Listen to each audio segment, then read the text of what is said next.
And just hours ago, the U.S. Aviation Authority grounded all U.S. Boeing 787 Dreamliners until the company fixes these problems. Well, United Airlines is currently the sole American carrier using the new plane, with 6 in its fleet. And joining us now with more on this developing story is Henry Harteveldt, an analyst for travel industry consulting company Hudson Crossing. Henry, thanks for joining us tonight. My pleasure. Henry, let's get right to the main news. The FAA has now grounded all 787s. So how much of a concern is this? How unprecedented is this event? This doesn't happen often. The FAA rarely grounds airplanes. The last time they did so was in the late 1970s with the DC-10. Aircraft like the 787 are very carefully designed. Boeing is an excellent company when it comes to designing and building airplanes, and that's why we rarely see incidents like this take place. So should other aviation authorities be following suit and grounding their 787s as well? Generally, when the FAA takes action, most of the other regulatory groups follow suit. We'll wait to see what happens, but that's not always the case. So are there currently other airline carriers that are still using 787s? There are 8 airlines flying 787s today, including LAN from Chile, Ethiopian Airlines, LOT Polish Airlines, which today is inaugurating new flights from Warsaw to Chicago with the 787, the 2 Japanese carriers, and United. So there are a handful of airlines operating it, and only 50 of the 787s are currently in use. Now, as a traveler, should I be concerned about boarding a 787 Dreamliner? What advice would you give flyers? Well, the challenge with a plane like the 787 right now is that its operational reliability is in question.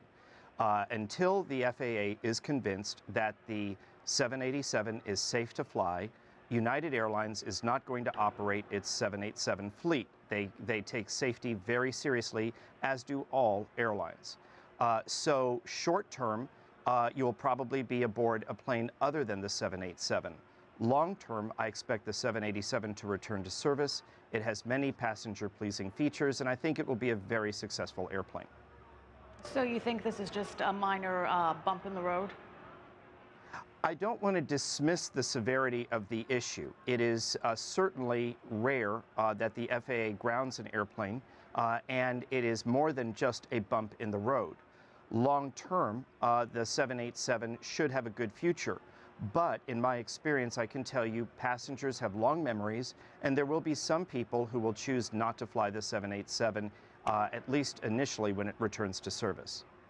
Okay, it's well, also Henry, possible. What I was going to just add, it's possible some airlines may decide to re-examine their 787 orders if the delay is a long one, or if the delay results in changes that make the 787 a less efficient airplane.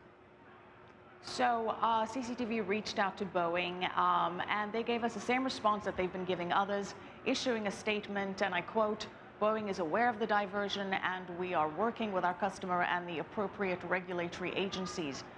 Do you think Boeing is handling this correctly? I think Boeing needs to be more transparent in what is going on. This affects passenger safety, and I think that as details become known, the Boeing must, with the FAA and other authorities, disclose the nature of the problems and disclose the changes that are being made.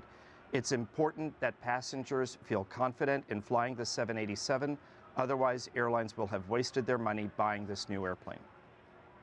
Okay, thank you so much, Henry Harteveldt of Hudson Crossing.